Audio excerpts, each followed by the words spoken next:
around in the night and beyond those hours of 7 a.m. to 7 p.m., you can't use the excuse that, I was coming to the police station. That's why we put those parameters in place. All right. And Or please don't leave your East End Yeah.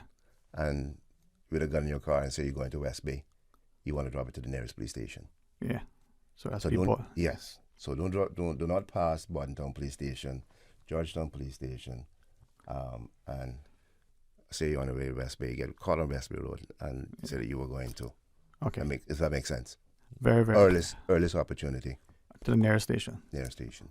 And it's very important to follow the guidelines in terms of packaging. Okay. So similar situation, you're found, it's still between 7 and 7, but you're driving around and the gun is in your lap or something, not packaged, ammo inside. That's going to not look favorably towards you if you're going to make the excuse that you're going to the gun amnesty. Okay, so good bit of a remind. I'm told we got to take the break respectful. Let's do that. And I would ask you just to share and hopefully we can make some success of this. Please stay tuned. You know who this is? That same old girl that went to Hollywood and Panama? Well, guess what? The fun ain't done yet. Because this year, I'm going to country concerts in Denver. I got kick up my heels in Times Square. I got keep living the dream with Cayman Airways. We so blessed to have them. I tell you what though, this old girl's feeling younger than ever. Make your travel dreams come true with Cayman Airways, offering international non-stop flights from Cayman to New York, Miami, Tampa, Denver, Los Angeles, Panama, Kingston, Mobay, La Ceiba, and Havana. Enjoy free rum punch, free in-flight entertainment, free seat selection, and free meals on select flights. Call 949-2311, contact a travel agent, or visit CaymanAirways.com. At Doctor's Hospital, we know life happens, and usually when you least expect it. So when unexpected medical issues arise, you need quality care close to home. Located in the heart of Georgetown, our accomplished team of physicians and medical staff treat minor urgent conditions such as migraines, chest and abdominal pain, shortness of breath, burns, broken bones, open wounds, and more. 24 hours, 7 days a week with no appointment necessary. Peace of mind is important when life happens. At Doctor's Hospital, we're always here just for you. Need to speak to someone? Call 949-6066. Discover your dream home with Cayman National's home loan. Get up to 95% financing, repayment up to 40 years, and just a 0.5% commitment fee. Your interest rate? Depending on your risk factors, it'll be fixed or variable. Plus, you get a pre-approved credit card. This is a limited time offer. Dial 949-8300 or email lending@caymannational.com today. A caring and community spirit, cherished family and cultural values. These are some of the things that still embodies the Caymanian way of life in the Eastern Districts today. Savannah Pharmacy, your neighborhood pharmacy, located in Countryside Shopping Village, is delighted to offer products and services of real value. Whether it's catering to your family's medical needs or carrying apparel, gifts, and beauty products, Savannah Pharmacy provides you with more than just prescriptions. Remember, they're always just around the corner with everything your family needs and convenient opening hours, including Sundays and holidays. Savannah Pharmacy. For more information, call 946-3336. Prescription refills made easy at Savannah Pharmacy. WhatsApp your prescription refills to 929-5045. The best foundation you can wear is glowing, healthy skin. The offices of dermatologist Dr. Dwayne Porter specialize in enhancing your skin's well-being. Whether you're seeking advanced skin care, including any skin cancers, Botox, filler, cosmetic skin enhancements, or simply looking to reduce wrinkles, Dr. Porter offers a full-service dermatology and dermatological surgery practice. For more information, email drportercayman@gmail.com or call 946-9020. That is 946-9020.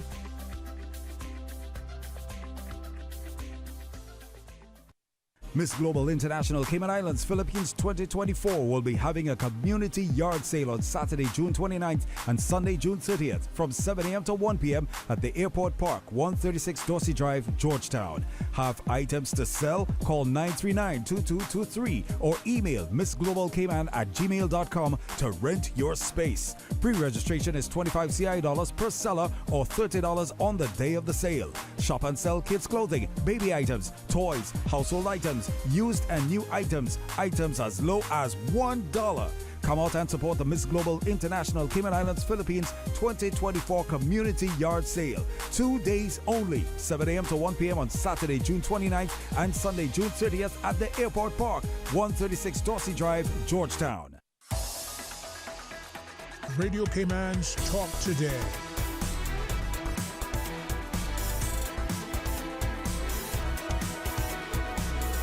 What is on your mind, Cayman? Hey, welcome back, and thanks for joining us. And thanks to the Chief Superintendent Brad Ebanks, to Michael Campbell from the media office within the RCIPS. And for this opportunity to talk about the gun amnesty now. You reminded us it starts July the 1st, runs through the 31st. So the entire month of July, 7 a.m. to 7 p.m. are the hours. There were some other parameters. Between now and all through the month, we'll have to get the word out if that can help. But tell us what you want to tell us. So we understand where we're going and what is necessary. Repeat as much as you want. Share as new as you wish. Okay. Well, I'd just like to speak. Well, first of all, I want to say, anyone looking for more information, we have all these items on our website, rcips.ky/gun amnesty. So if you go to that page, or if you just go to the RCIPS website page, you'll see there'll be a link to the gun amnesty page on the homepage as well. So what we want to do now is just talk about our partners, because this is not just our RCIPS initiative. And just like how we always say, especially the commissioner always says, that tackling gun crime is not just RCIPS job. It's for the whole community.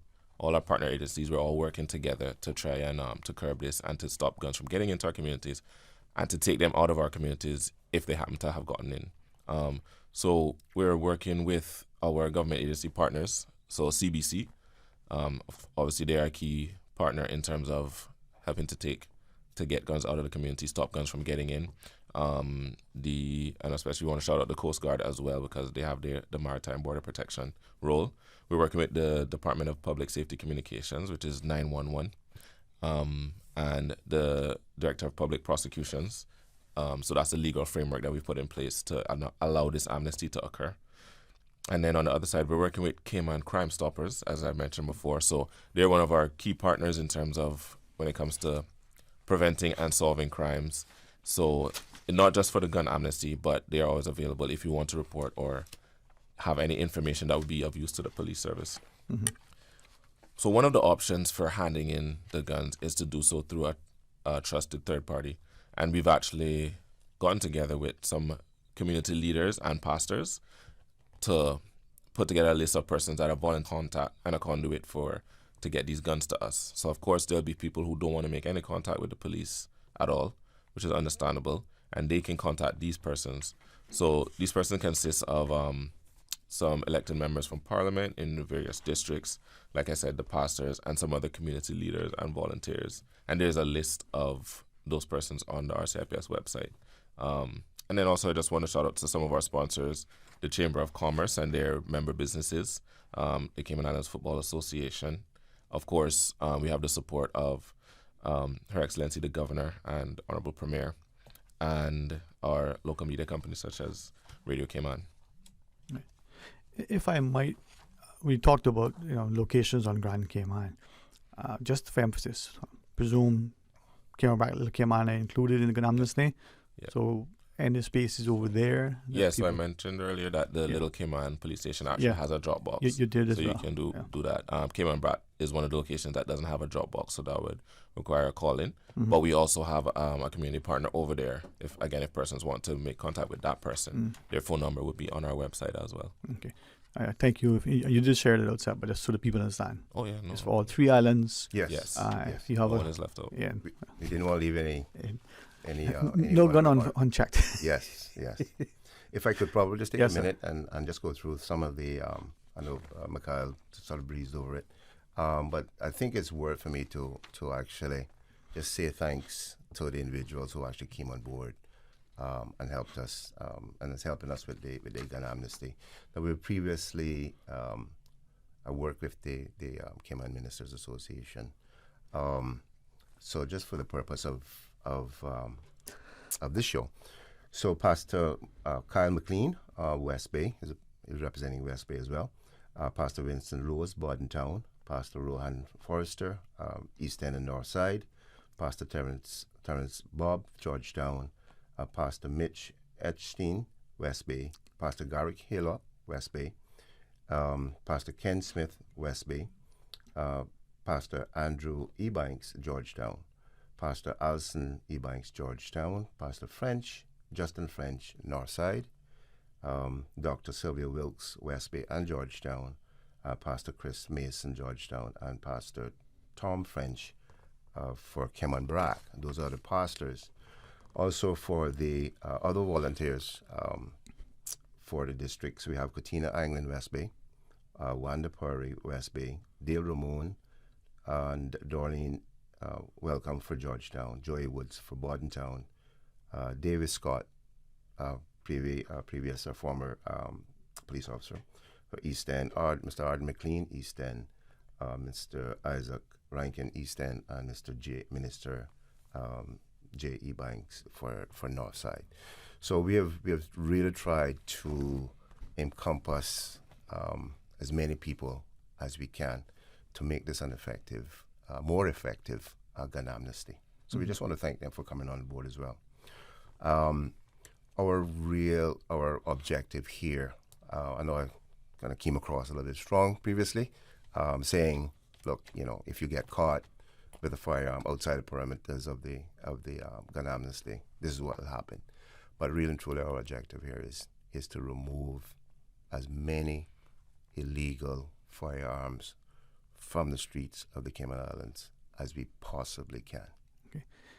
I would like to not only thank once again for coming on, but invite maybe midpoint to come back on. One of the things I'll ask then, and you can choose to answer no, that's fine, and address it then and revise it, that's up.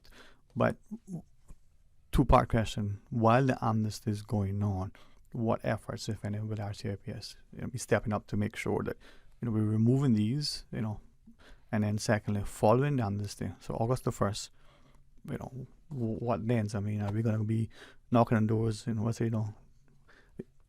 Like I said, you respectfully, Chief Superintendent, polite when it came to how you approach it. If there's something I can do just like strongly, it's guns, right? So I may not be as polite and respectful, but so during the month while the amnesty is on and after, what are we going to be doing to get more of these things off our streets? Okay, so we will continue to promote the gun amnesty throughout the whole entire month of July. Starting on Monday, you will see some new videos come out. And I won't say who they are at this stage, but you will see some support from the top echelons of government. And we will continue our efforts throughout the gun amnesty to bring in new videos, new faces, and try to reach those people, the audience that we really trying to reach. Yes. However, during the month of, and I'll say this again, during the month of July, does not give you clemency for possessing an unlicensed firearm if you have no intentions of handling it. If we get information or intelligence that you have a firearm, we will come knocking on your door. So come August 1st is no different from July 31st. We get the information that you have it, we'll come knocking on your door. That as simple as I can get it. So this is the opportunity today, or come 7 o'clock, 7:01 on Monday morning is your opportunity to do the right thing. Now I can close by saying, if I have a few minutes. Yes, sir. I know that there are people out there, and I say this in my quote in the press release. I know that there are people out there who are in possession of illegal guns, who by now would have thought, this is not a good idea. This is not what I want. I'm appealing to them. Make use of this gun amnesty. This is your opportunity. Hand that firearm in and walk away from the lifestyle that you're living. I hope they heed your appeal, sir. And Mr. Campbell, to you and your media team, please let us know when and as often as you wish, in person or by phone, to help to extend the message. Definitely. I invite you both to enjoy a very safe and relaxing weekend. Who knows what it'll bring for me? Hopefully some mangoes, but we'll see. Gents, thanks very, very much. All right. Thank you, sir. And Thank you for having us. on your behalf, we'll remind listeners throughout today's program on the amnesty 7 a.m. to 7 p.m. the parameters that you in place.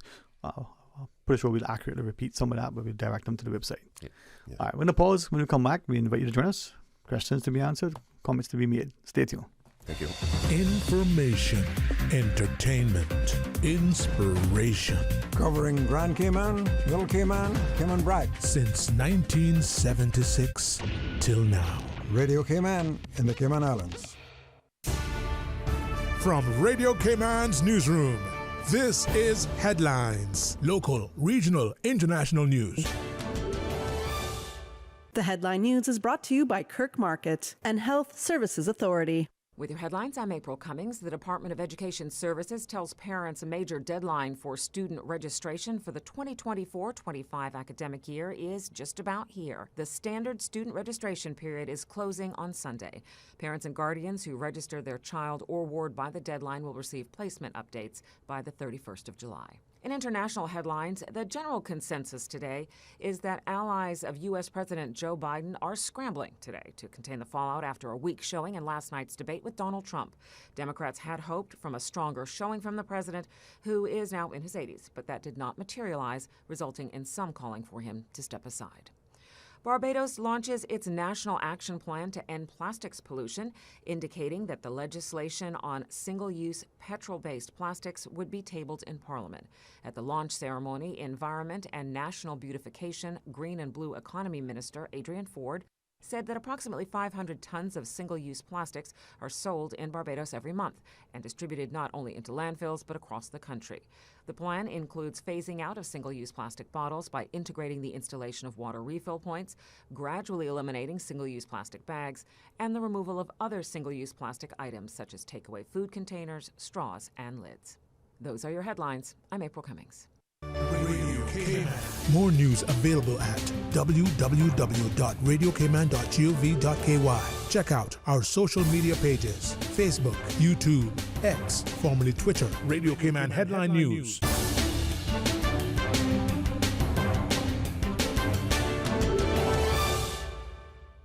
At Kirk Market, it's so easy to eat well and find healthy options. With their fresh veggies from local farmers, hormone-free chicken, local seafood, and grass-fed meats, Kirk Market has delicious, quality food at the best prices. And you must check out their fresh salad bar, hot bar, and med bar for daily healthy options on the go. Their delicious dishes are made with fresh, high-quality ingredients such as prime meats and organic veggies. Eating great is important to me. That's why Kirk Market is my store. Kirk Market. Eat well, live well, and shop happy.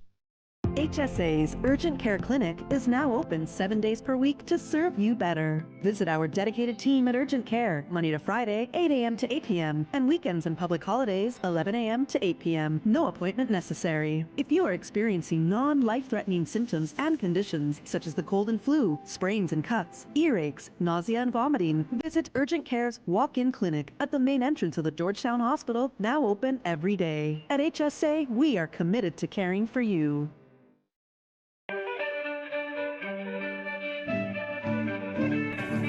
Hinton Roxroy Connolly was born in Creek, Cayman Brac on 9th September 1937. Fondly known as Big H to his family and friends, following a 5-year career at sea, Mr. Hinton returned to Cayman Brac, taking up work with Brac Power and Light Company for 3 years prior to moving to Grand Cayman, where he commenced employment with Cable and Wireless in March 1966. Big H would eventually move back to Cayman Brac, working his way up from a linesman to a supervisor throughout the 29 years of employment with Cable and Wireless, eventually retiring in August 1994. Following his retirement, Mr. Hinton continued to do electrical work for the many people of Cayman Brac.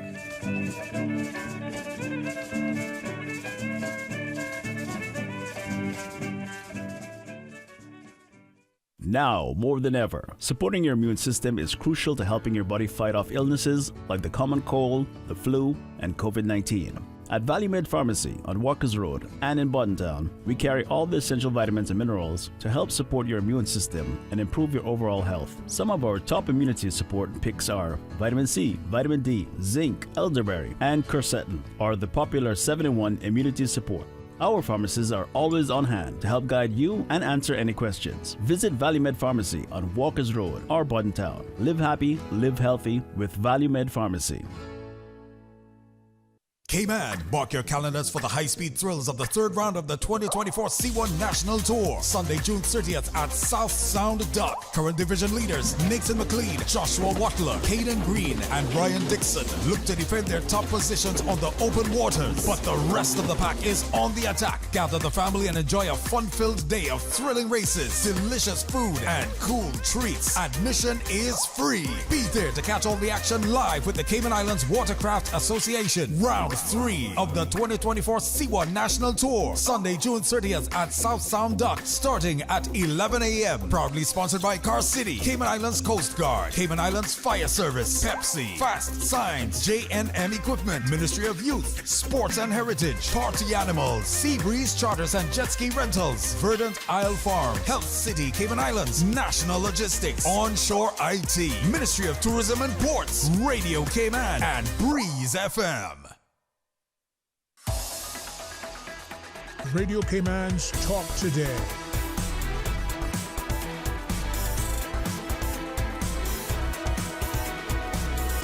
What is on your mind, Cayman?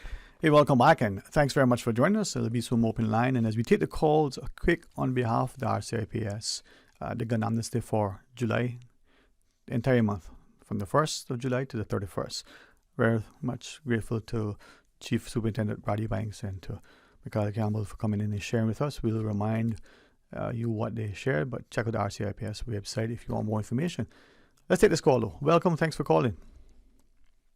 Hi. Good afternoon, Sterling. How are you? Hey, how are you? How are you today?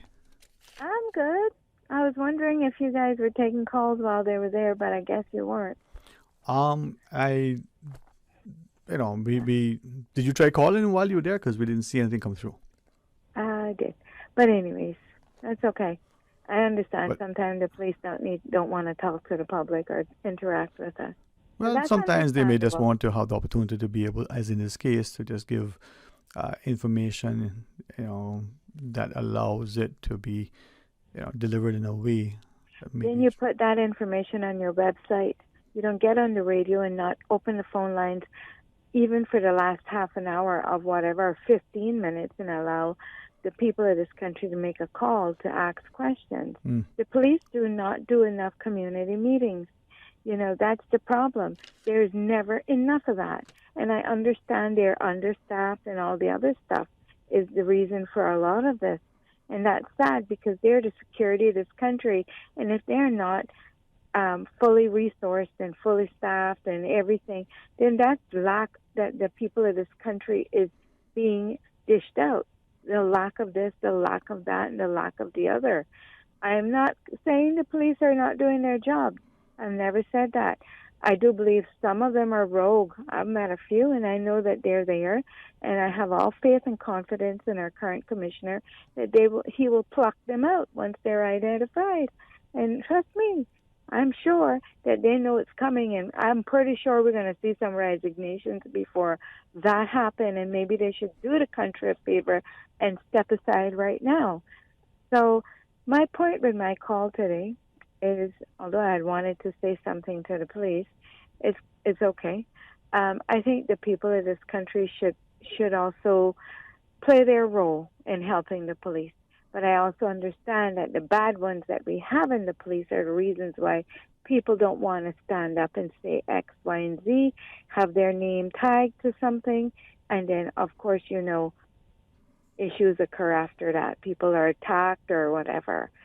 And that you shouldn't live in a country this small and have that fear. That's where I say that our security needs to be improved. Our security needs more resources, more people, better police.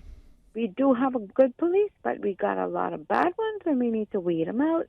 and put back good police there so the people of this country can feel comfortable calling up Crime Stoppers and not feeling rather, oh my gosh, after I report this, what's going to happen to me?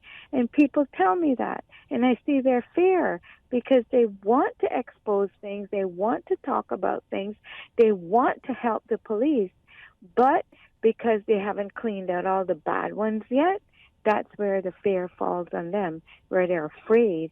They don't know if they're saying it to a bad one to begin with. You understand where I'm coming from? I hear you, and as people listening would even venture to say that if even what you're sharing is only a perception, that may be sufficient to deter people from engaging in the way that they would want to. But to that, I would ask, if we don't stand on courage, if we don't do the right thing because it's the right thing to do, what does that say about us and our society? Well, our society is afraid. Our society is scared. They're afraid they'll lose their job. They're afraid their children lose their job in government. You have no idea of the victimization that people are afraid of. Some has endured it and been victims of it and got no restitution. I can afford to tell you I'm one of them, but I've met thousands of me out here. And I don't say hundreds anymore because of the amount of people that I've talked to over the years and the stuff that has occurred to them and the reasons behind why a lot of our people in society are afraid is because they don't want to have their name exposed. When you call the police station, they want to know who you are. You call to report something, they want to know who you are, what your number is, your date of birth. Don't ask people any questions. Somebody get on the phone, call you, and tell you something legitimately is occurring, you should be able to check it out. Even if you feel it's not legitimate, still check it out. It could quite possibly be. And I would say, venture to say over 80% of the time it is. People not going to pick up the phone and call and make a malicious call. Well, I wouldn't say they wouldn't, but I hear you. Basically, you understand where I'm coming from. They can't be bothered. They see it, they turn a blind eye and walk away. They don't want to be caught up into anything. Right. That's why witnesses to accidents never come forward. Witnesses to this never come forward. We have, as a country, we need to make sure that our security arm of this country is so foolproof of not being, how should I put it, infiltrated by rogue police. We need to put people there that you cannot bend and break, that you can't take out for drinks and find out exactly what they're up to. But do you think that that's the kind of force we need? We need a strong force that's not going to be, easily convinced in any way by a bag of money or a drink or a dinner or favors and kisses or whatever. We need let me to then ask stand on you. their good morals and ethics and say, okay, I'm doing my job. How do we get to that? If that's just the objective, that's the ideal. How do we get there? We properly put together a committee of decent human beings, okay, and let them start to go through the recruitment process. Completely outside of the police. Nobody know who this group is, but every application coming into the police department goes through them. Then they make their recommendations up the ladder. So then, with that in mind, can you think of any jurisdiction anywhere in the world that you're aware of that has that sort of achieve what you're trying to achieve? There are plenty of little small town communities all over the world that have proper enforcement. Some are even bigger than us. Right, but you shared, the police that, if I'm hearing you correctly, they're not corrupted, they're not corruptible, they're not influenced by money or dinner or drink or whatever the other things. That's the ones we want.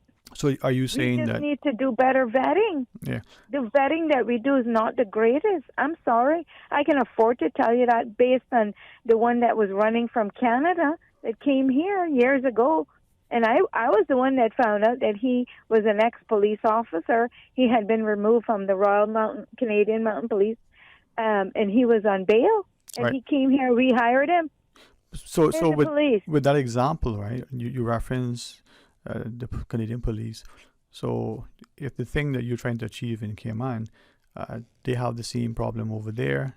So it would seem that in your mind, I mean, what jurisdictions No, exist? you're going way over on the other branch there. No, you're fall off of that one. N- No. What No. I'm saying is we can do better vetting. I agree with you. We need to up it. Right. Get the secret committee that reviews every application. Nobody know who they are. But why does it have to be secret? Yeah, because why does it have to be secret? They're going to be able to select the right people. We're not going to have kisses and favors going on. Okay, so it's a and secret. They're going to sign to that to say that they don't know these people. They have no family connection with these people. I mean, that's how we do our own vetting for the committee. I know y'all probably think I'm talking crap. No, I'm trying to understand what you're sharing. The point is, the people out here are not being heard. We talk, and no one is listening. They write notes, they take notes at these meetings, but still nothing is initiated, nothing is implemented, and nothing is done to do better about the security of this country. Right. And our police needs a good, clean sweep. So let me know that. Let me then ask you, as an alternative, you proposed a secret committee to vet. What would you say to, just off the top of the head, and we use police, prison officers, let's just use police since that's what we're talking about. An applicant for the police, whether it's from the commissioner to the constable, that person is now put out in the public domain. This is who's applied, and for the public to weigh in. How do you feel about that? Well, I think the top jobs, the commissioner of police and the deputy commissioner of police, those positions should be by public poll. No, I'm not talking about public poll. I'm talking about public opinion. The person is applied and is going to be considered for appointment, and I don't agree with you that it should only be the top jobs. I'm talking about every single person, because a police constable or the person who under legislation is given the powers of a police constable is a very, very serious position with great authority and responsibility. So what would you say if that person is now put out in the public domain to say that, here's an applicant to be that's being considered for, as I said, commissioner to constable across the gamut? How do you feel about that? So instead of secrecy, you got total public openness and transparency. I don't see anything wrong with that, because I always believe that the people should have their voices heard. On all things. We should be able to make the final vote in the parliament.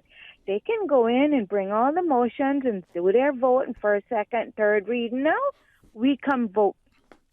But it's not even so much about. Decision on that is what is the decision.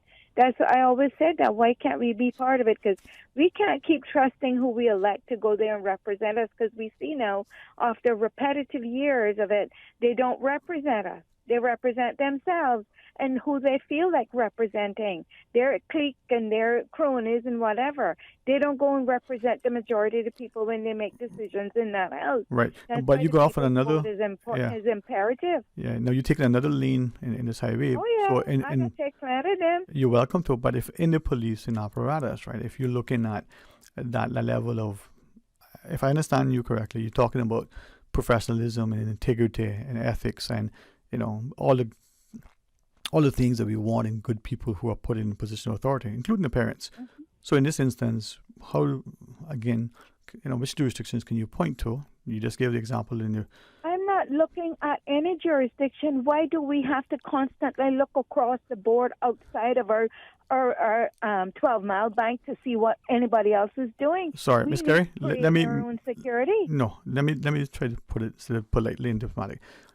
Okay. Is there a jurisdiction that you can point to that has achieved the thing which you asked that we should do in Cayman, and that appointing police officers and public officials that are uncorrupted, not been corruptible, and all those things? Well, we can be the first. Okay, so what you share? Okay, so that's what I'm getting at, right? What you want may be something that we can achieve. How do we achieve that? Your secret committee might be an example. What else can we do? If we're talking about accountability, we're talking about responsibility, we got involved, engaged, and informed. We got to step up. You have a code of conduct, just like how doctors and lawyers and all the rest of them have. Okay. That you sign to. The minute you breach that, you don't get a second chance. But you have code of conduct and law. Every pension dollar put into the pension fund for you will be given back to the government. That will deter a lot of people from doing bad things as well. All the perks and all that, no, you won't get that. That'll all be stripped. So here's something. Let me ask you: would you accept the appointment to be the initially, until it's paid and officially sanctioned, you're going to be the chief vetter for all the police appointments? So everybody that, when there's a police drive for the recruitment, you're going to go and check and vet them. Whenever there are announced appointments, whether it's through the UK or locally recruited, you're going to go do your due diligence and then post it that John or Mary has now been selected and recruited to the ranks of the police, and this is what you'll find. It's going to be accurate, objective. You can put in whatever else you want, but once the information is accurate, would you accept that appointment? You got me there. Okay. And the reason why is... Think about it, though. Yeah. It would be something to think about. Mm-hmm. You know? Yeah. But I don't see it that, we basically, we need to apply one policy for everything in relation to the hiring across the board. Yeah.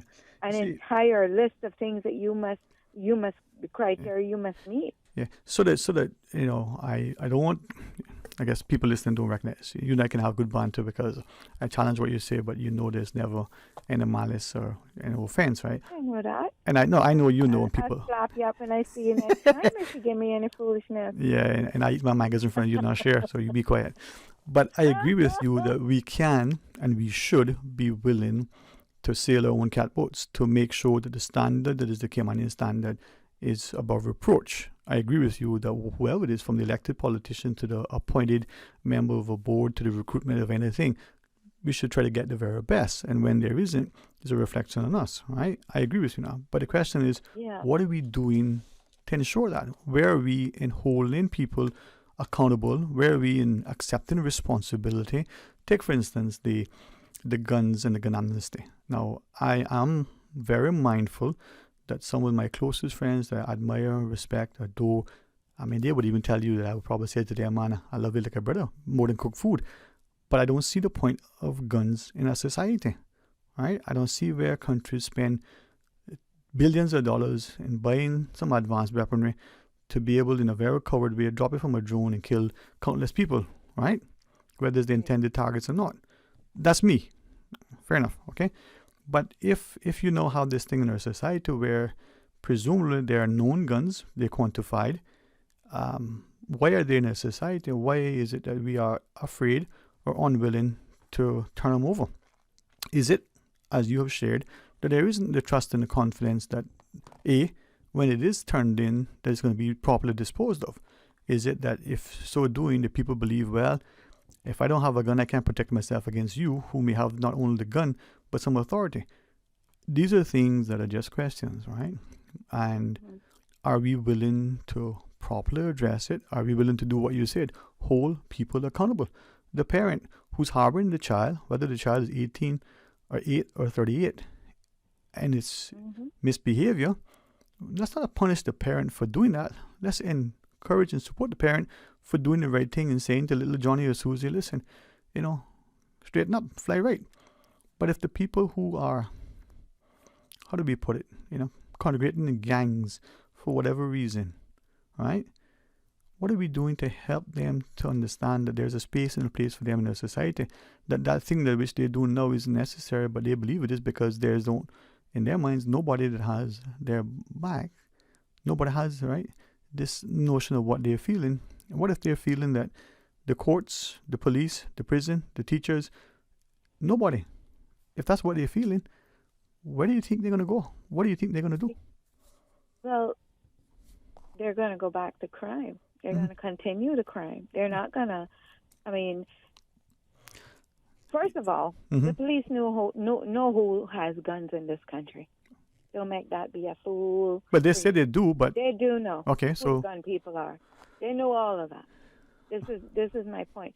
A lot of police don't want to do anything about it, and we all know this. This is facts talked on the street everywhere because most of them are from Jamaica, and because they do not want to go back home to Jamaica and have to contend with the families of the other parties who are involved with any kind of gun activity here. Yeah. And they do get targeted. We see it all the time on CMR. This one killed, that one killed, this one killed for going home on vacation.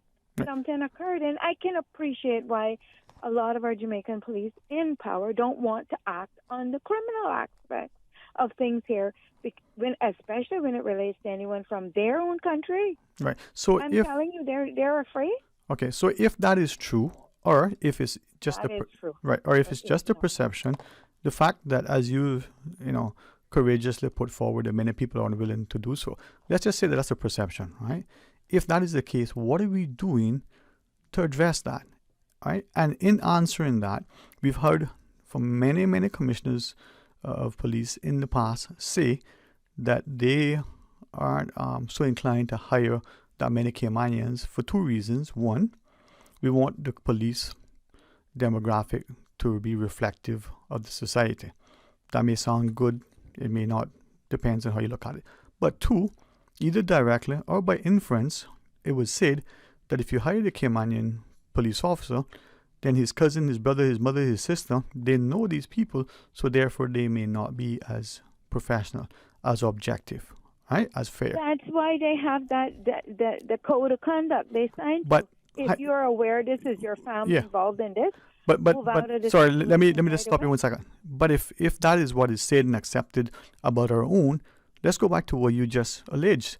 That, and I repeat what you said, the Jamaican police officer in Cayman will not arrest a suspected Jamaican national of some act because back in Jamaica, he or she may suffer the consequences when that person goes home or the family. So if that is something that we hear in our communities and they share out of fear, how is it that we can accept that, right? And by the same token, also look at the commissioners saying we not hire Caymanians because the Caymanian knows the community. Yet the police, according to Sir Robert Peel, right, you need to be... Say that? Sorry? The current commissioner? No. Sorry. I did not say the current commissioner. I said successive commissioners, right? Okay. Have either said or inferred that one of the, concerns about hiring the Caymanian police officer is that that person knows, the community. So they're talking about both sides of their mouth, right? Back to my assignment to you, right? Would you take it up? Who should get the job? Our people. They live here. They have families here. And if you're not going to conduct yourself under the code of conduct that you're signed to, then you won't be in the police force no more.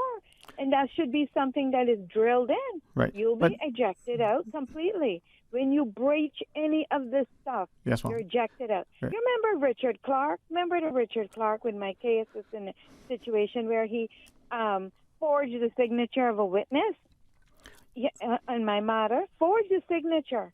I'd forgotten it until you remember. Get up there and acted out of context, and how the whole matter was dropped. Mm-hmm. Was he ever put in any kind of reprimand for that? No. Right. They allowed him to leave the country, go to Fort Lauderdale, live with his family who had already moved ahead of him, and allowed him to get away with all of that. Right. But remember, right, that you talk about a code. I know we have another call on the break, but as you reference a code of conduct in the medical profession or the legal profession, Dr. Steve McField shared with Mr. Tosi the other day that, there was a sitting judge who didn't like the ruling of another judge, and while that judge was on vacation, this judge went and changed the ruling, and perhaps that's what led to his, removal. So it doesn't matter whether it's a code of conduct, doesn't matter the profession. It goes back to what you say, the ethos of the person that's recruited. Are we doing sufficiently to ensure that we have recruited people that are not only competent professional but have the ethics and integrity? How many people have allegedly forged their credentials from the people employed in government to the private sector, whether they are acting in one capacity or other? They may not be who they say they are. Yeah. They don't vet nobody properly. All right. Before we take the break, what else do you want to share? I'm being honest. Yeah, they need to deal with that. But I'm more concerned about the fact that we need to do better vetting of for our security of this country. Yes, ma'am. We need to up it up, way up. And I believe the current commissioner, and I have confidence and faith in him, yes, that ma'am. He will do that. Anyway, I'll let you go. Okay. Have a good weekend. All right, listen, just be yourself, okay? Take care. Whatever. All right, to the caller, we're going to pause, and then when we come back, we'll take your calls. Please stay on. It's game time, Subway fans. We're upping our sub game with the Subway Series menu, an all-star lineup of 6 delicious recipes. Just order by name or number and we'll do the rest. Whether you're catching a quick lunch or just need a tasty victory, the Subway Series menu is coming in clutch. Subway Series, easy to order, hard to resist. Try it today, only at Subway. Eat fresh. You know who this is? That same old girl that went to Hollywood and Panama? Well, guess what? The fun ain't done yet. Because this year, I'm going to country concerts in Denver. I got kick up my heels in Times Square. I got keep living the dream with Cayman Airways. We so blessed to have them. I tell you what though, this old girl's feeling younger than ever. Make your travel dreams come true with Cayman Airways, offering international non-stop flights from Cayman to New York, Miami, Tampa, Denver, Los Angeles, Panama, Kingston, Mobay, La Ceiba, and Havana. Enjoy free rum punch, free in-flight entertainment, free seat selection, and free meals on select flights. Call 949-2311, contact a travel agent, or visit CaymanAirways.com. At Doctors Hospital, we know life happens, and usually when you least expect it. So when unexpected medical issues arise, you need quality care close to home. Located in the heart of Georgetown, our accomplished team of physicians and medical staff treat minor urgent conditions such as migraines, chest and abdominal pain, shortness of breath, burns, broken bones, open wounds, and more. 24 hours, 7 days a week with no appointment necessary. Peace of mind is important when life happens. At Doctors Hospital, we're always here just for you. Need to speak to someone? Call 949-6066. When it comes to weekly meal prep, I trust Kirk Market to provide the best value for quality proteins. The butchers at Kirk Market are super helpful. They always slice my steaks perfectly. Kirk Market has everything I need for healthy and flavorful protein-packed meals. From lean cuts of CAB choice beef, tender CAB prime beef, the juiciest pork, and all-natural hormone-free poultry, to their seafood section with everything from fresh local snapper to omega-3 rich salmon. I choose Kirk Market for the highest quality proteins to support my healthy lifestyle. Kirk Market. Eat well, live well, and discover a world of choice. Are you ready to step into the future? Digicell's super fast 5G network is here. Experience more lightning fast speeds, more seamless connectivity, and more possibilities available with all Digicel bundles. Whether you're streaming, gaming, or working, our 5G technology takes your experience to a whole new level. The future is here. Visit any of our stores today and join Cayman's super fast 5G network. Digicel. Better connected. For the Health of It, heard on Wednesdays at 7 p.m. and repeated on Saturdays at 9:30 a.m. is brought to you by Cayman Medical Center, Cayman's most awarded private medical clinic, located in the heart of Georgetown. Visit their website at medical.ky or call 623-1000. Radio Cayman's Talk Today.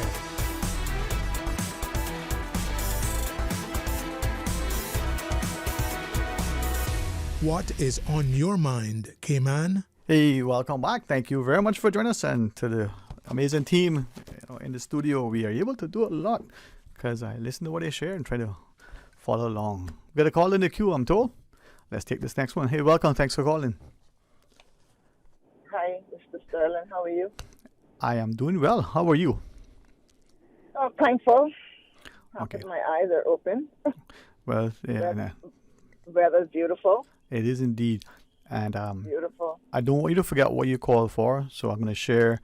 You had asked yesterday about something, so I did look into it, and I can just briefly, publicly, I did try to get through to you, and I see where the message did go through. So there's two things I see that I didn't manage to achieve because my phone seemed to have been doing it wrong. But anyway, you called about that. I call it the beacon. You said the bulb. Yes, yes, the beacon. Yeah. Mm-hmm. So I'm told that it's the Cayman's Airports Authority that you need to reach out to. I just inquired informally with someone, and they said, which direction. So it's them that you can call. I can inquire on your behalf with your permission, or you can just call there, and then they can look into it. You tell me which is best for you. She tried everybody, even that place called Icon or something up there, up Airport Road there. Okay. She called she spoke to someone there by the St. Adventist office, I believe. She went through all kind of channels and numbers after numbers, numbers after numbers. And when you call her from a pay-as-you-go and you can't get no answer and your money burn off, you know how furious an individual can get, right? But I appreciate you looking into that, and I'm hoping that they'll go and try to fix it as soon as possible, because you know how we are when we get at a certain age. We're very concerned about dying and doesn't want anything to come into our homes while we're sleeping, and watching all that U.S. news, cars running into people's private home, and then you got to end up with a plane in your rooftop. You know, that's not good, you know. I can understand. But thank you so much. I'm hoping that someone will reach out and go and get it fixed.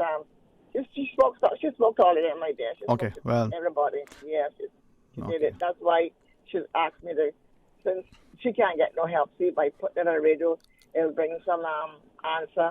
And I hope so. Some answer to the solution. Yes, I hope so too. Yes, Mr. Sterling. We're going to have to change the name for this island. Everybody was hitting that we got to change the name to Dark Cayman Island. But I think it's going to be named, we need to name it now Outlaw, no laws, Outlaw Island. So we ain't got no laws, because the ones that we do have, they're not being used. And I just want you to know that you are not Mr. Fix-It on this radio station, okay? Okay. You are not Mr. Fix-It.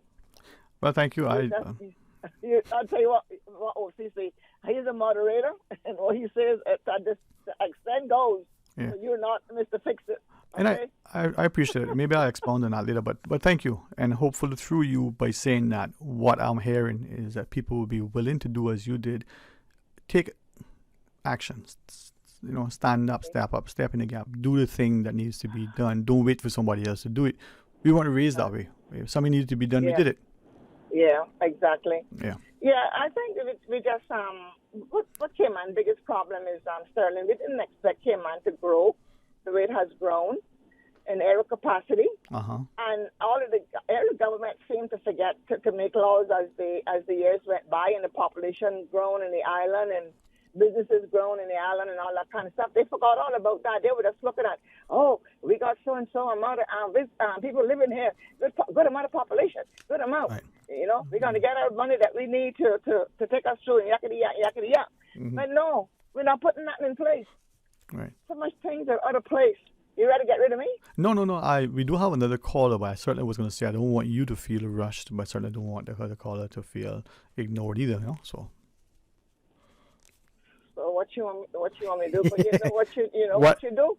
You go take that next caller, and if I get the spirit, I'll call you back. Take care of all right. Don't take care of business. All righty? Thank you. Okay, cool. Bye-bye. All righty. A lady who is gracious, a lady who serves as a great example and reminds us that she comes from a stock of courageous women. Let's take this next call. Hey, welcome. Thanks for calling. Hey, Dwayne. Good afternoon. And to you, a wonderful, wonderful day it is indeed. How are you? Thank you. I'm doing good. Enjoying the rain? I am. To be honest with you, it's very relaxing. Yeah. Well, I tell people, be honest with me, because lies is not something I like. Well, I'm a very honest person. I consider myself to be pretty honest. But I just tuned into the show 2 callers ago, the caller before the last caller, and I caught the tail end of you saying, successive police commissioners, what their thoughts were in regards to hiring Caymanian police. But my personal opinion, just to give a feedback on that, is that is totally not what I would call accurate for them to think like that. It's for me, it's basically human nature that people will relate better to, say, officers that might be from their own culture. That's human nature. People relate better to people from their own culture. Yeah. Before you go further, I just want to make sure that I think I understood you correctly, but I want to make sure nobody else misunderstood. You're not saying that what I said was inaccurate. You're saying that if what I said that the police commissioner said, that is what is inaccurate for them to have that view. Well, yes. Okay. What you said that they said. Okay. Not what you said. Well, they said it on air. A couple of them said it, and I'll share them because I agree with you. I thought that is. No, I believe you. I believe you. That's why I said my personal opinion in regards to what they. You were very clear. I don't believe that because, it historically, I won't tell you how old I am, but historically Well, you're younger than me. I have seen where, this is the Cayman Islands, number one. Let's just get that out there. This is the Cayman Islands, and our nationality, our race, our people are first and foremost are of utmost importance to hold these positions. Let's just get that out there. We are the people that should be selected for these positions. We're going to look to see if they're qualified and if they have the criteria that's required. Caymanians, and I'm really talking about indigenous Caymanians when I say that too.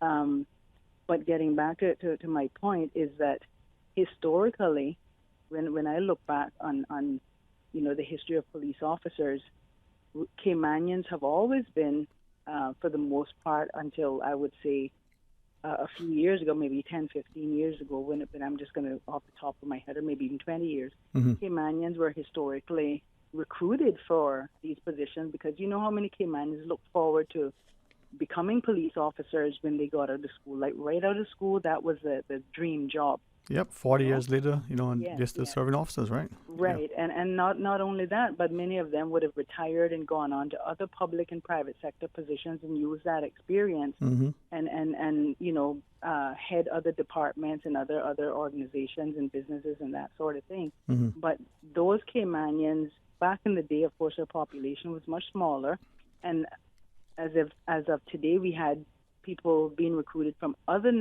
nations like like Belize and Barbados and Jamaica, and those are countries that were pretty prevalent in our islands back then, and so these people intermingled with Caymanians, but Caymanians were primarily the persons that were hired.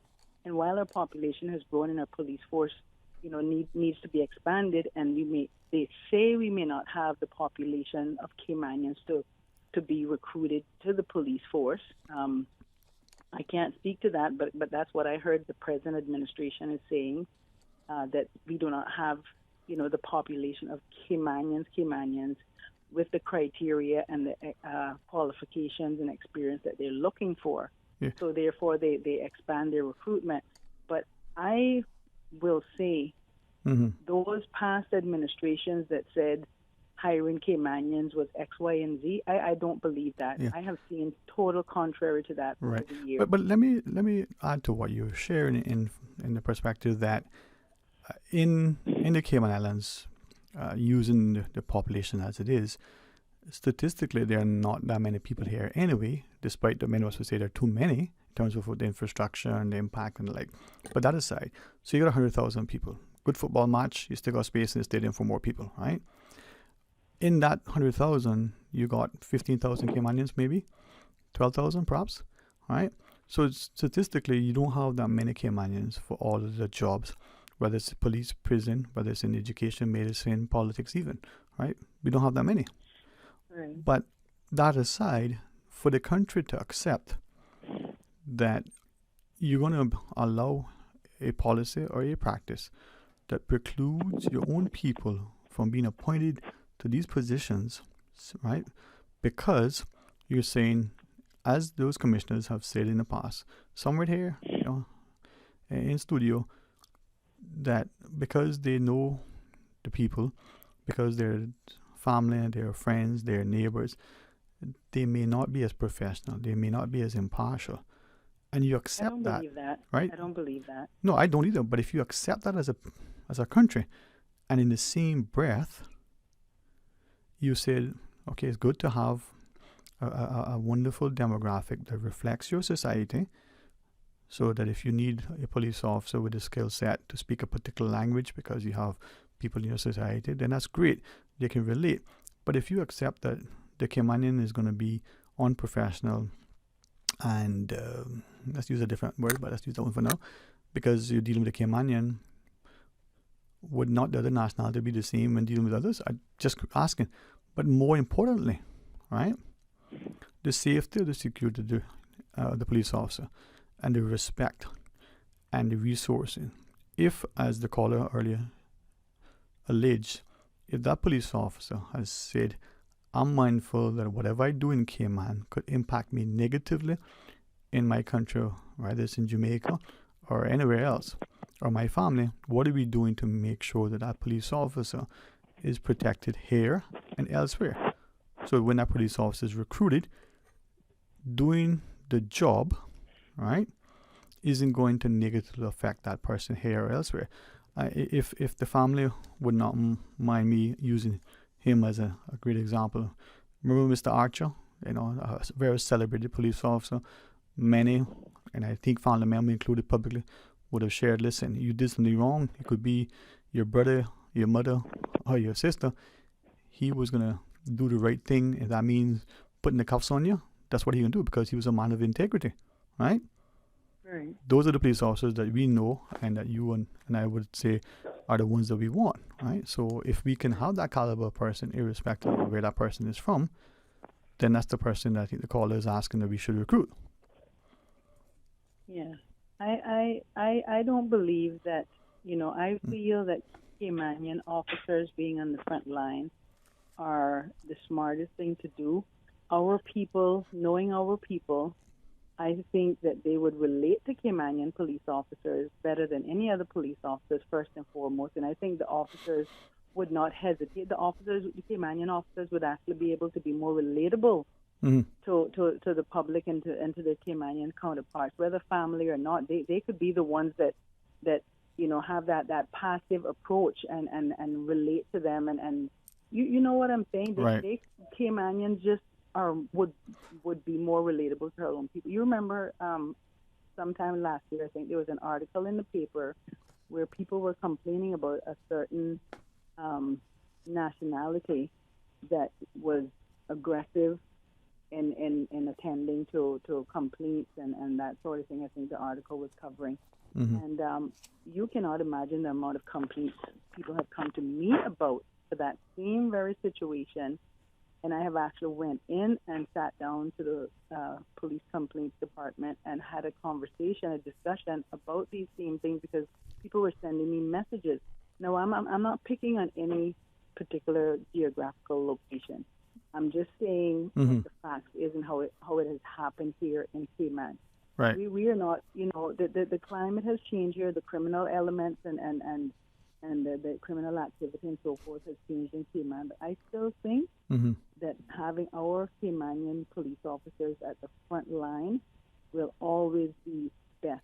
Yeah. I think tourists and visitors relate better to our own people too because they're getting that experience too. Right. But as I hear you, I think we both have, and certainly this is my view, that a police officer is probably the person who has one of the most stressful, probably is required to have, every skill set. That police officer at any given day and probably, confidentiality should be the very top one up there, and many do not have that. Perhaps, yeah. But the officer is also a counselor and mediator. The officer is also, to some extent, have to have a certain level of legal understanding. Take the traffic. That's wavering too. Right. The traffic sort of incident. A simple thing, even when one of the parties obviously is at fault. I'll give an example. There's a parked vehicle in a car park, and someone's driving through and for whatever reason hits that vehicle. Chances are the parked vehicle wasn't the one that caused the accident. Given the premise, just so that people don't misunderstand, the vehicle is properly parked in a properly marked parking spot. Now, the officer is there, going to make the report and find the information.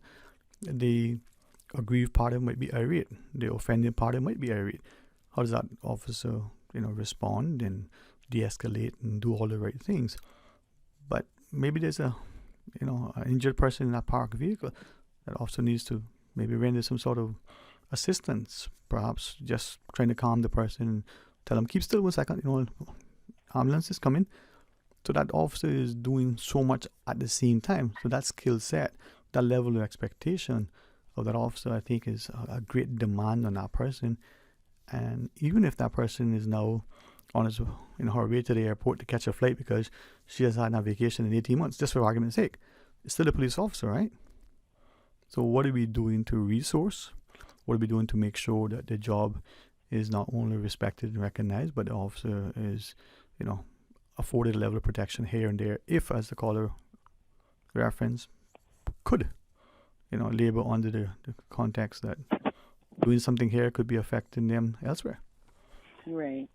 Yeah, I've personally, I didn't hear the entire call. I caught the tail end of her response too, but I've personally witnessed and experienced where police officers from certain geographical locations will let those same people from their country off easier than they would a Caymanian or someone else.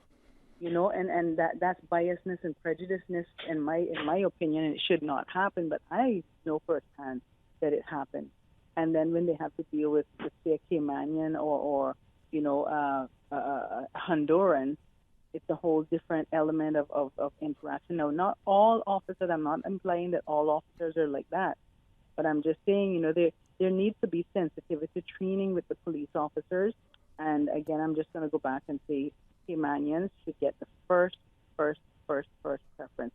Now, from what I've heard about our present commissioner, and this is only what I've heard, is that he is keen on that. But I also want to continue to encourage, and many of them, from my experience and what I've witnessed, are not aware of the laws, especially the penal code. Many of them do not know the penal code. I've received voice messages and conversations interacting with people where I'm blown away that officers would visit and respond to complaints and they do not know the law. I don't know what kind of training they go through or how long it takes, but but anyway, Dwayne, that's my feedback on that. Thank you. Yeah. So let's see what happens. Indeed, and let's hope that as a community, I think that you shared it outside, that we are partnering with the police from the sort of the commercial establishments, but more important to us as individuals. How do we ensure that the safety, the security, the stability from the economic to the political to the social is maintained because we are actively engaged in so doing. Hey, thank you very much, all right? All right, thank you. Enjoy your afternoon and your weekend. 949-8037, 949-6990. You can WhatsApp call 925-32621 on behalf of the RCIPS. They are going to be implementing a gun amnesty on this Monday, which is the 1st of July. It extends throughout the entire month of July, ends on the 31st. They've shared with us, it's from, we do have a WhatsApp call that will take in a bit. It's 7 a.m. to 7 p.m. They've put in place, particular sort of protocols that you must follow if you're transporting the vehicle. We take this call, you say? All right, let's do that. No? All right, welcome. Thanks for calling. On our telephone lines, welcome. Thank you for calling. Lord Sterling, how you doing, Mr. Sterling? Good to hear from you. How are you today? Oh, boy, they wouldn't hire me at the police station. They wouldn't? No, sir. Man, you apply, you might be surprised. It's probably a role for you as well, man. Maybe you could be one of those community, extensions where, in your community, you would be a resource to give you the requisite training, and you could help them to move around the community and, assist. Who knows? But I want to speak about the employment, though. The progress that we can make by employing homeless people. Yeah, that's an important thing. Just we got a break. I'm told. You please do not. Please don't be offended by this. I didn't look at the clock and I didn't see the queue. Homeless people, you want to talk about being employed, right? Yeah. Okay, so we can chat about that. Would you allow us to take this break so we can get the commercials in? Of course. Okay. I'm so sorry. Thank you for that. All right, everybody, just hold on. Find your dream car with a Cayman National Vehicle Loan. Enjoy 100% financing, up to 8-year repayment, and a 7% fixed interest rate for the first 5 years. For eco-friendly cars, we'll waive your commitment fee. This only applies to new vehicles. Call 949-8300 or email lending@caymannational.com today.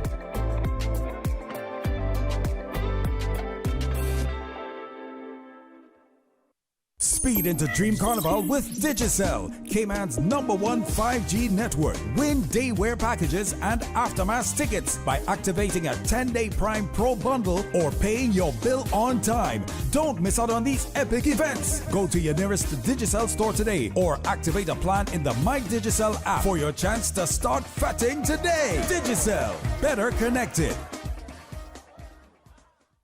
The 23rd Annual Talent Exposition of the Arts, Tranquility, is here. Presented by the New Self-Help Foundation, Sunday, June 30th at the Harkwell Theater. Awesome performances by Rico Rolando. Here we go again, there's something in this water. Dream Chasers, Radiance Dance Studio, UCCI Dance Company, Centerpoint Dance Studio, Cayman National Dance Company, and more. Hosted by Anika Connolly and Lloyd Barker. Part of the proceeds from the Talent Exposition will go to support the training program of the arts. Tickets are available from the #1 shoe shop and Winner's Circle Sports. Prepaid tickets $15 or $20 at the gate. The 2024 Talent Exposition of the Arts, Tranquility, Sunday, 30th June at the Harkwell Theater. Gates open at 5. Show starts at 6.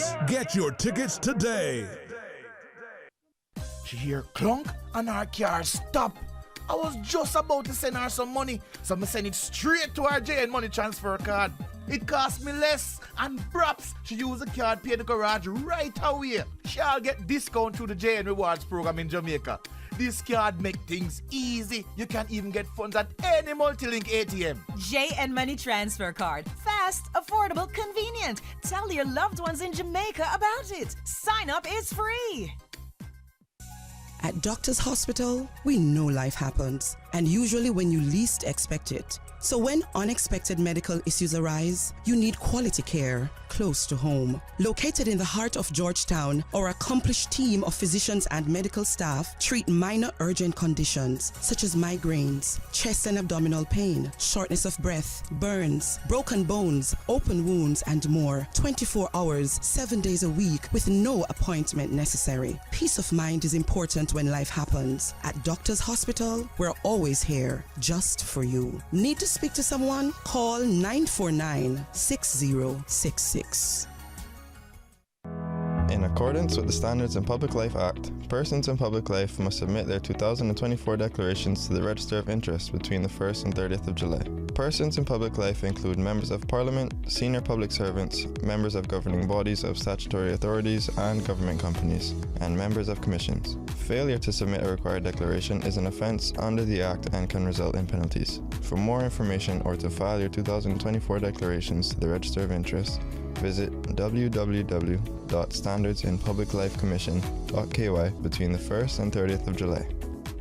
The Passport and Corporate Services Office is advising travelers to check their passports to ensure all is in order ahead of summer holiday travels. Travelers should check their passport validity, verify entry requirements for the destination, and apply for or renew passports and visas early. For more information, call 345-649-7678 or email passportandcorporate@gov.ky. Radio station. Radio Cayman is the voice of the Cayman Islands. From Radio Cayman's newsroom, this is Headlines. The headline news is brought to you by Kirk Market. The Cayman Islands are experiencing a steady uptick in visitation, with the destination recording 34,882 total stayover arrivals in May of 2024, an increase of 452 visitors compared to May 2023. To date, the country has welcomed 209,135 visitors, reaching 90% of 2019's total stayover visitation between January and May of 2024. This figure marks the second highest visitation record for a calendar year after 2019 and represents a 7.3% increase from 2023. Good afternoon, I'm Dion Anglin with your headlines and news elsewhere. The U.S. Supreme Court cleared the way for cities to enforce bans on homeless people sleeping outside in public places today, overturning a California appeals court ruling that found such laws amount to cruel and unusual punishment when shelter space is lacking. The case is the most significant to come before the High Court in decades on the issue and comes as a rising number of people in the U.S. are without a permanent place to live. In a 6-3 decision along ideological lines, the High Court found that outdoor sleeping bans don't violate the 8th Amendment. The Princess Royal has returned home from hospital where she's being treated for a minor head injury and concussion. 73-year-old Princess Anne was taken to hospital on Sunday after she was thought to have been injured by a horse at her estate. She is not expected to return to public duties until doctors say it is safe to do so. It is not known when that will be. And Nike has said it expects a surprise 10% drop in quarterly revenue as it faces growing competition from new arrivals such as Hoka.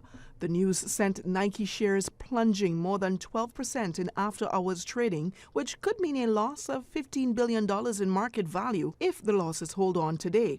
The world's largest sportswear company also told investors it is facing weakening demand in international markets, including in China. But Nike is optimistic that new products and a marketing campaign at the upcoming Olympic Games in Paris will help the company regain momentum with customers. That's a wrap of your headlines. I'm Dion Anglin. www.radiocayman.gov.ky. Check out our social media pages: Facebook, YouTube, X, formerly Twitter, Radio Cayman Headline News.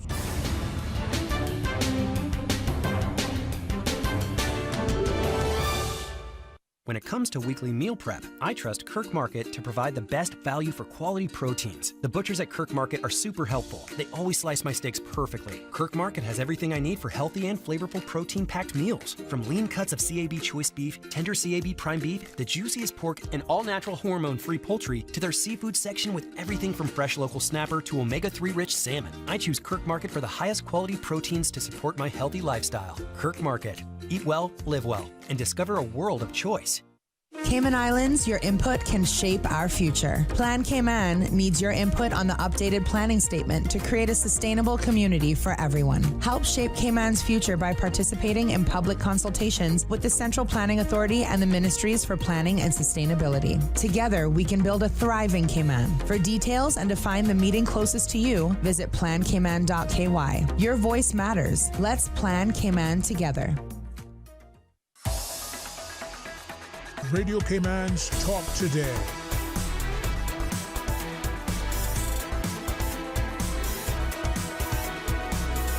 What is on your mind, Cayman? Hey, welcome back and thanks for joining us. And as we take this call, we got another after, but we go back. Hey, thank you for holding on. You were talking about employing homeless, right? The homeless people. Yeah. All right. The thing is, you can hear. I can, yeah. And again, thank you for letting us know. Sorry that we took the call without, And then there's another call so after, but let's just talk to you for a bit. Yeah, understandable. Okay, thank you.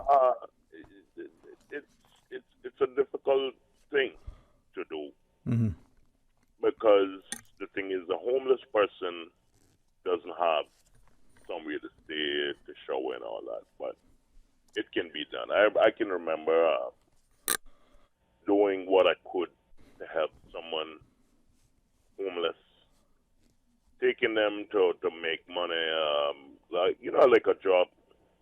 Yeah, man. Teaching them something about sales, and they became so good that in the space of 2 hours he could make $150 for himself. Yeah, and it's something that I think we shouldn't overlook, because that homeless person now, with employment, could become, not just more productive, more meaningful, but within him or herself, Right. So, right. yeah. But I think it's a very indeed. I think we should look for them.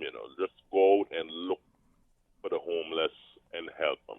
Yeah, man. Thank you, man. Thank you. I think we should do that. I mean, it don't make no sense to say that we don't have them here. Right.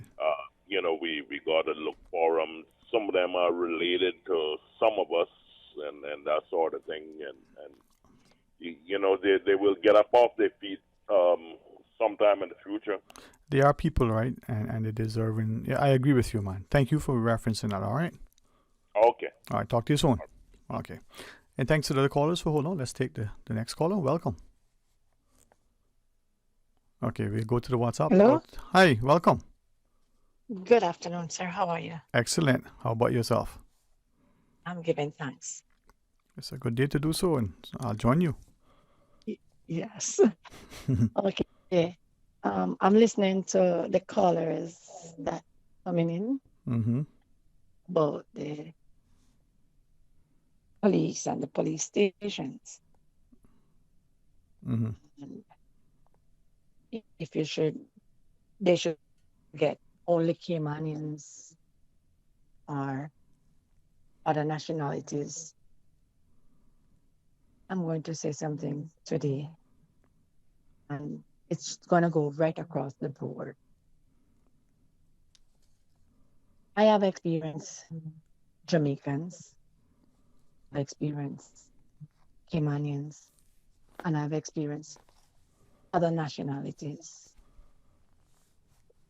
at the station, from the front to the middle, go up. What I looked on, in any position you are hired, whether you're a police officer or you're not a police officer, or a workforce officer or a CBC officer, go right to the road workers. You must know in yourself how to articulate yourself because you are trained. Be honest in yourself. Treat everybody as if they should be treated and how you'd want them to treat you. I've experienced the good, bad, and indifference. But you can't trust a few of them, especially some of my nationality. I've experienced just a Caymanian police officer the other day, really disrespectful on a report that I went to. And I had to look at him. And when he saw me just since week, he rolled down his head in the ground. As long as you know you take away personal feelings out of your job, whether you like the person, yes or no, you must know that you are dealing with the person and deal with them professionally. In the sense, whereas if I made a report before I even leave the station, emails or texts going out, which is wrong. I had machete pull on me. I had persons disrespect me. I have persons even rob me. And when you go, you find some persons in the back, they don't want to come to the front because they are not performing their duties.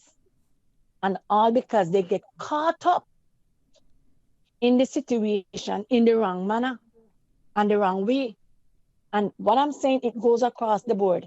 If you cannot protect illegality and work against a person who trying to do the right, you're only going to corrupt the whole police and turn those person into a, what you call them now? All those person. From good to bad and from bad to worse. You know? And I've spoken to a few persons and I've spoken to the top. I respect a person who respect themselves and respect their job and know what their job and what they are supposed to do. Don't let me feel like I'm the victim and you're going to victimize me, penalize me, and criminalize me. And you see one making phone calls and you're doing this and just try to bombard me. For the wrong, law is law. And if you are in the force, whether you are Jamaican, Caymanian, all kind of nationalities, you're supposed to perform your duties and respect your uniform and respect your commissioner and the leaders of government, also yourself. And that is where the breakdown come from, because who know who and who working for who, and it is coming from the co-officers come straight up. It is wrong. So even when you weed out the bad weed, as long as they don't respect themselves and respect them job and understand that my job come first, and do not lean over on the wrong part of the situation, persons will respect you and feel confident. Sir, I reluctantly don't even want to make a report based off of what I've experienced since last November up until just last month. It is wrong. And you know that persons here know who. Sorry. Give it back, okay? Give it back. When you finish, Okay. give it back. It's a tall one. Huh? Okay. Tall one. Yeah. Yes, Mom. I know you're busy. You can share more, or you want to check us another time? Yes. So you understand. Yeah, I Sorry. hear you. No, that's about okay. there. That's okay. People have lives, you know. Right. How comfortable? What I'm trying Yeah, to go ahead. say. Sorry, I'm going to ask you one thing, but go ahead. Oh, you want to say No, I was going to something to ask me? you. No, you go ahead and talk, and I was Yeah, going to ask me. Ask me. I was going to ask you, how comfortable are you? And there is and I know you say you're reluctant to make reports. There is the Police Complaints Commission. There is the Office of the Ombudsman and the like. And just my. Right, I'm going that channel. I'm going through that channel right now. Okay. But for me to just walk into the police station, you have some very good Jamaican police officers I've dealt with. They respect their job. Mm-hmm. But Yes. I can tell you, since 2015 coming down, you have some of them who scared. They come up with their training and their way that they have in Jamaica. And you see the chaos that is going on in Jamaica and other places, I am praying for it not to go here. If you could, and don't want to make it any more than what it is, but for those of us who don't understand what you're referring to, you see they come up with their training as they have in Jamaica. My view is that, like say from the GDF down, there's professionalism, there's competence. You look at the legal system, but what do you mean by that? What's the inference? Just so that I'm not All right, clear. let me explain to you, because I was an industry person in Jamaica, Mhm. and I recognize what happened in Jamaica, and it's slowly happening here. Okay. Whereas you cannot respect persons only in your eyesight and who you feel for to gain respect from. You must in your position and have persons respect the way how you articulate yourself, how you demonstrate yourself, and also stand for what is right. Mm-hmm. Do the right thing because it's the right thing to do. Okay. Exactly. Okay. Persons will eat you, but let them eat you for the right. They want that one day they're gonna come and say, that what you said was true, and I respect you for that. Okay. But I don't need anybody to say, okay, I heard about her, so she's a trouble, and she's a this, and she's a that, and then you disrespect me. I've got disrespected into an office after dealing with a report that happened to me here, and the person just phone called, and the person being disrespectful as an officer. And when the inspector said, apologize, he didn't. And the proof is right there. Mm-hmm. So I'm saying all of that is not a Jamaican officer. So that's why I'm telling you, I look at all nationalities, respect your job. Right. Do not move over to the corruptions and draw persons and put yourself into problem, whereas you're looking persons in the force to cover you and drawing innocents, persons who don't even fully come off a training. They are the ones coming out because of your dirt. It is wrong. Mm-hmm. Drastically wrong. And it's also not only in the force, it's in the workforce entity, and it's in all of the entities. Mm-hmm. But you can't change person. You have to pray for God to change them. But when them do it constantly, them need, as I read it, rotten officers. I'm not going to say only police officers. They need to understand that my work is my work.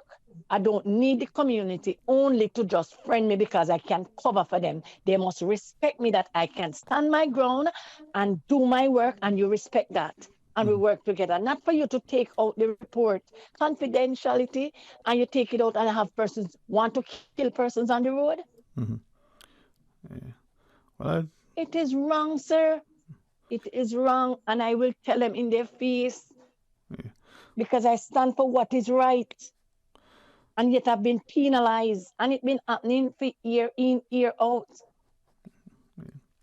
I have things that is happening to me, and I'm going to go into the ombudsman, and I'm going into to the commissioner. Because at the end of the day, you cannot be collecting government money and you're doing the wrong. And have persons just calling you up, oh, this is this, get her this and take her away from this. It's not right. Right. Well, what are you working for? Just the money? Yeah. Well, our prayers are and justice. Not to do what is right? Yeah. It is wrong. Yeah. That's why I reluctantly, because it's not the first, the second, the third. It's a constant thing. And it's coming from each area. Right. Well, thank you for sharing, and certainly the community wishes for justice to prevail. And if you feel aggrieved as anybody else, there are certain avenues. Hey, thank you for sharing, and let us take this next call. Hey, welcome. Thanks for calling. Yeah, hello.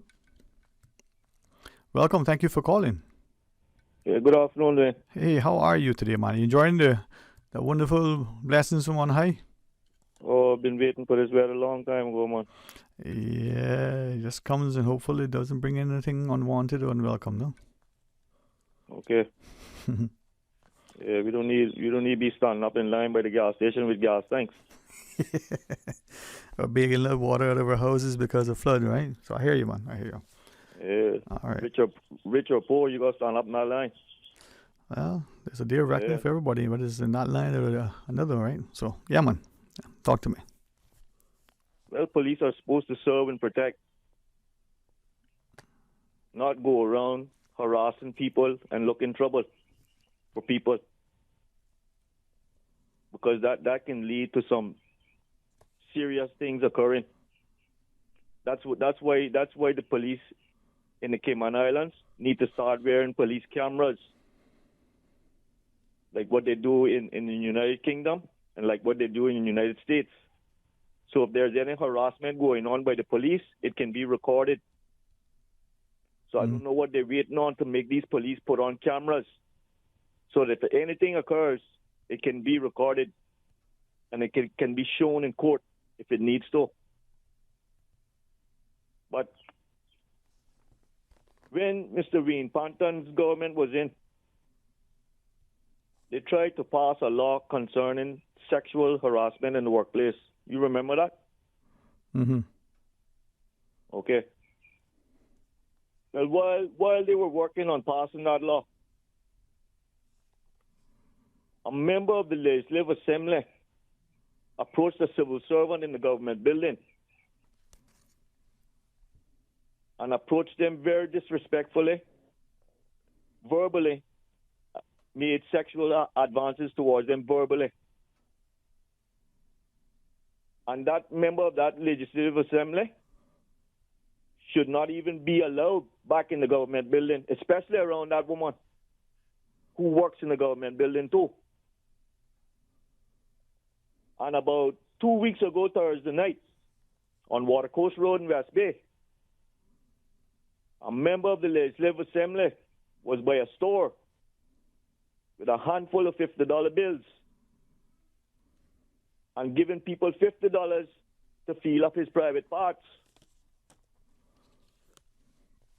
And that's the kind of people that we have inside of our assembly building. That's the kind of people are voting for. So I hope people realize that these types of people, we do not need representing us in the Cayman Islands. Yeah. If I may ask you, and not for any more of the information that you shared, but only to ask of this: if, as you've alleged, right, and I use the word, deliberately, would you be willing and able to make the requisite formal complaint to substantiate what you shared? No. I'm not going that far with this, Dwayne. Okay, but just for clarity, this is something that you personally witness. This is something I know is facts. Okay. Something I know that are facts. That's why I'm speaking it on the radio. But one thing I'm not going to do, I'm not going to call any names. But who the cap fits, where is it? Right. But if and as they say, you throw a rock in a pig pen, whichever one squeal, that's the one. Right. And before we take the break, because you're willing to say it publicly, and as you said, you're speaking it from facts that you know, and just speaking to the issue generally, not to the specific thing. If something like that happens, and as you shared, whether that's a person that is elected, wants to be elected, whether that's a person in some position of authority, including, let's say it was a school teacher, do you not think that it would be in the public's best interest, its safety, for that thing to be brought to the proper authorities through the proper channels so that it can be properly dealt with? Yes, of course. Of course. If it was me personally, I would have did that. If it was me personally, they approached me in that way, I would have had them in courthouse. If it was me personally. But it did not happen to me personally, but I know. Right. I know who it happened with, and I know who the individuals are, but I'm not calling any names. No, and we're not asking you to do that. I know better than that, right. Dwayne. No, we understand that. We're not asking for that. I'm just thinking that, and this leads me to the next question. Given what you shared, what do you think is the reason why in instances where something happens, whether it's in the workplace, somewhat private, whether it's in a very public place, when something like that happens, why do you think people are reluctant to take it forward? Well, it could be some agreement made between them. It could be some agreement made between them instead of taking it to court so that the whole world doesn't know about it, that it occurred with a member of the Legislative Assembly. It could be that too. But if it happened to me personally, it would be up in the courthouse. If they approached me personally in that way, it would have been in the courthouse. Okay, yeah. All right. But it's a shame that we have those types of individuals in the Assembly building, Dwayne. It's a disgrace. Especially when they're trying to pass a law, sexual harassment in the workplace, and at the same time they're trying to pass this law. A member of the Legislative Assembly is verbally, sexually harassing somebody in the government building. I hear you, man. And that member of the Legislative Assembly should not even be back in the government building around that woman. It's a disgrace that that woman has to see him anymore inside that building.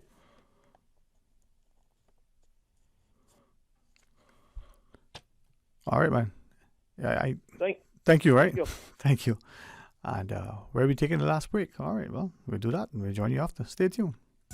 At Doctors Hospital, we know life happens, and usually when you least expect it. So when unexpected medical issues arise, you need quality care close to home. Located in the heart of Georgetown, our accomplished team of physicians and medical staff treat minor urgent conditions such as migraines, chest and abdominal pain, shortness of breath, burns, broken bones, open wounds, and more. 24 hours, 7 days a week with no appointment necessary. Peace of mind is important when life happens. At Doctors Hospital, we're always here just for you. Need to speak to someone? Call 949-6066.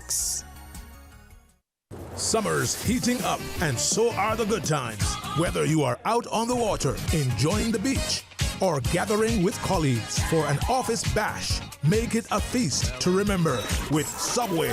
From assorted sandwich platters to mouth-watering cookies, our catering menu has something for everyone. Perfect for groups of 5 or more. for food that's fresh, fast, and perfect for any occasion. Choose Subway Catering. Visit subway.ky for catering options. Subway. Eat fresh.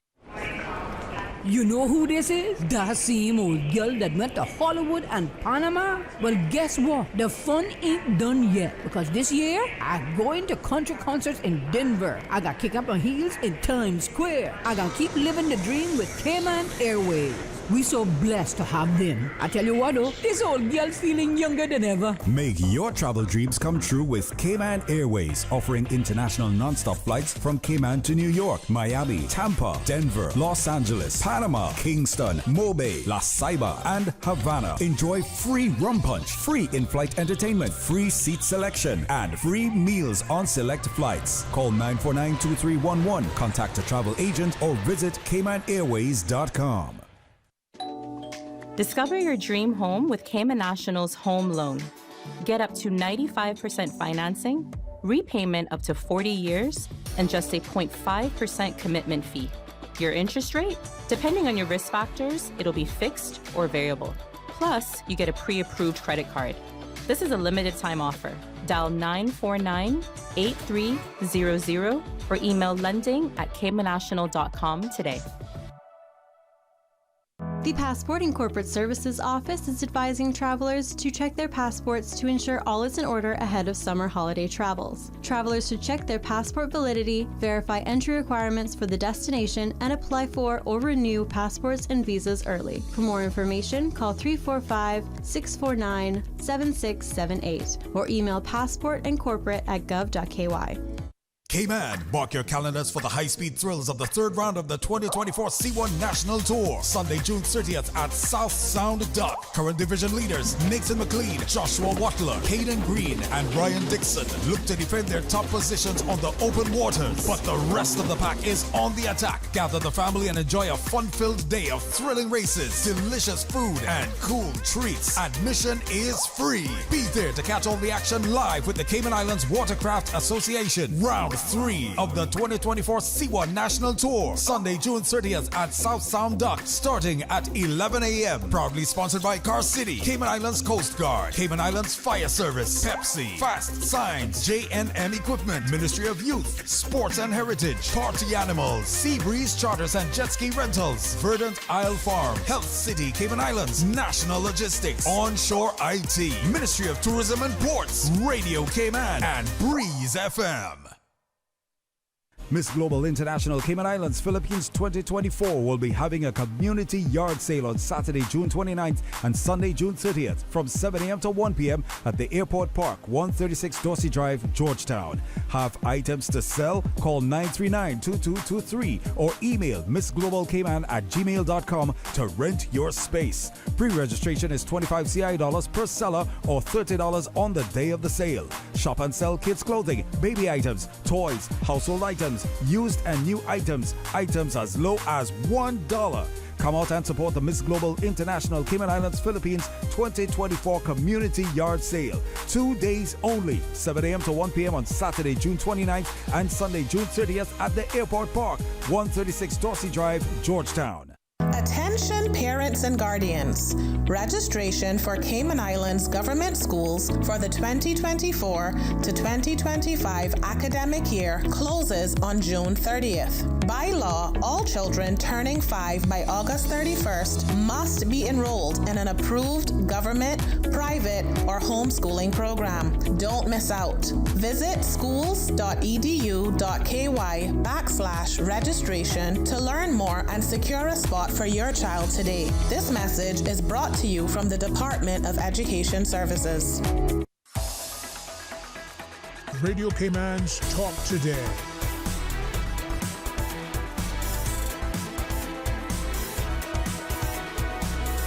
What is on your mind, Cayman? Hey, welcome back, and thanks for staying with us, as I believe we'll take 2 final calls. That's what I'm told from the other side. Let's go to the first. Hey, welcome. Thanks for calling. Darlene, how are you? I am, honestly, just fantastic, man. How are you? I'm good. Thanks for taking my call. Well, thank you for placing it. Just a couple of comments on some of your previous callers, if I may. Yes, please. The last caller there, Dwayne, I have respect for everybody, right? I don't care whether it's a dog because a dog can do you more damage than human beings can sometimes. So respect, it has to be all about. But I have to disagree with the gentleman with what he is bringing to the airways. There's no place on our airways that second-hand stuff like that should be coming on the airways. I mean, if you know how factual, if this hasn't happened to you, please do not bring it on the airways because I'm listening to this and I don't want to listen to it. All right? So keep it off of the airways if it's not you personally. And if it is you personally, I mean, the gentleman brought up the same thing to OC this morning. And OC was a bit frustrated, and I could feel it within him, right? Because he didn't know how to go about dealing with the situation that what was being posed to him, right? So I have to take my hat off. OC did a fantastic job with dealing with it. I thought he would have lost his patience and just say, look, enough is enough.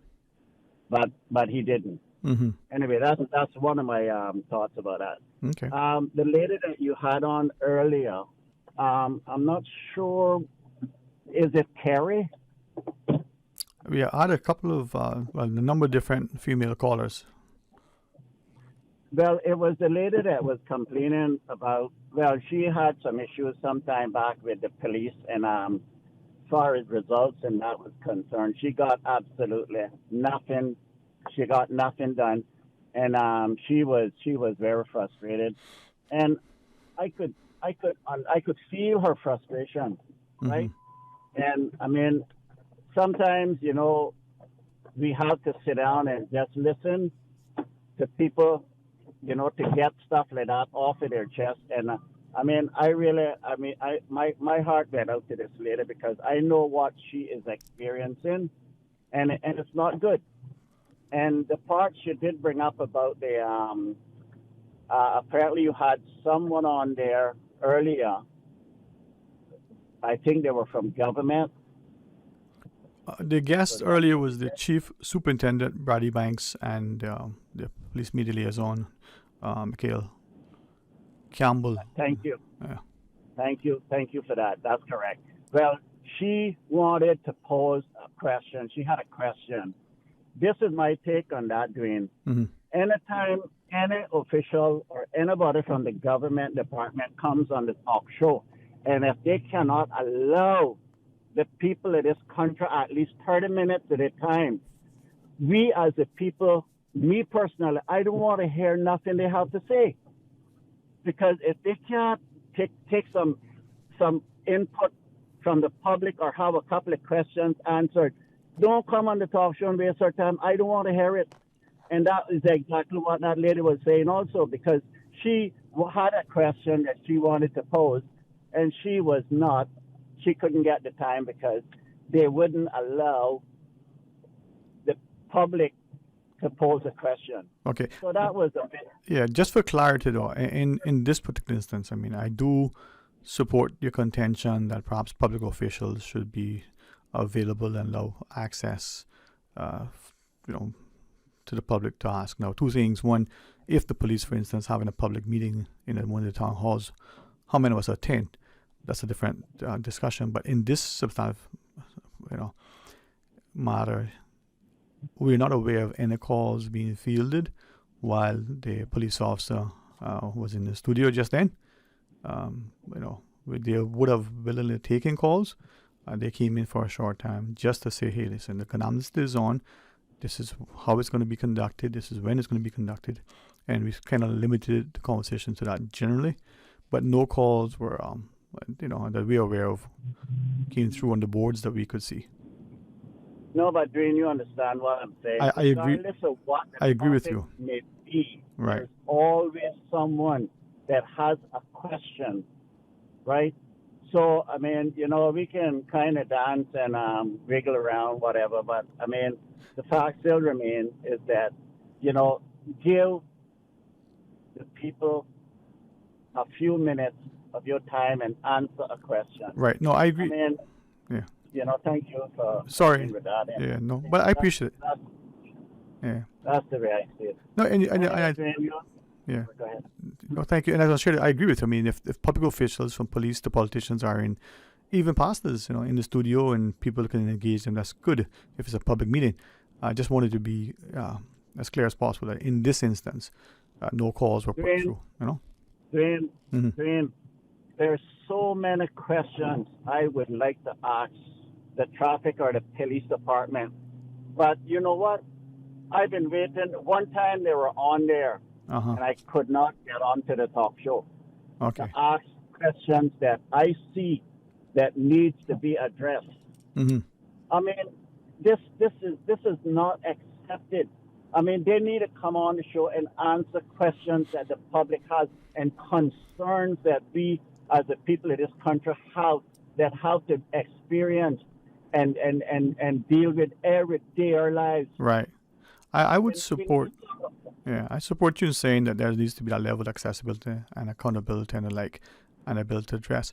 If it's of any value, now I'm not gonna, as the caller said, on a problem solver. If it would assist, I'm happy on your behalf and others to take questions, send it through to them in writing, and provide the written response. And that may not suffice, as the personal interaction that you want. But if that is of any value, the offer is there. Dwayne, thanks, but no thanks. Anything I have to say, I want this island to hear whatever I have to say, whether they think I am wrong or I am right.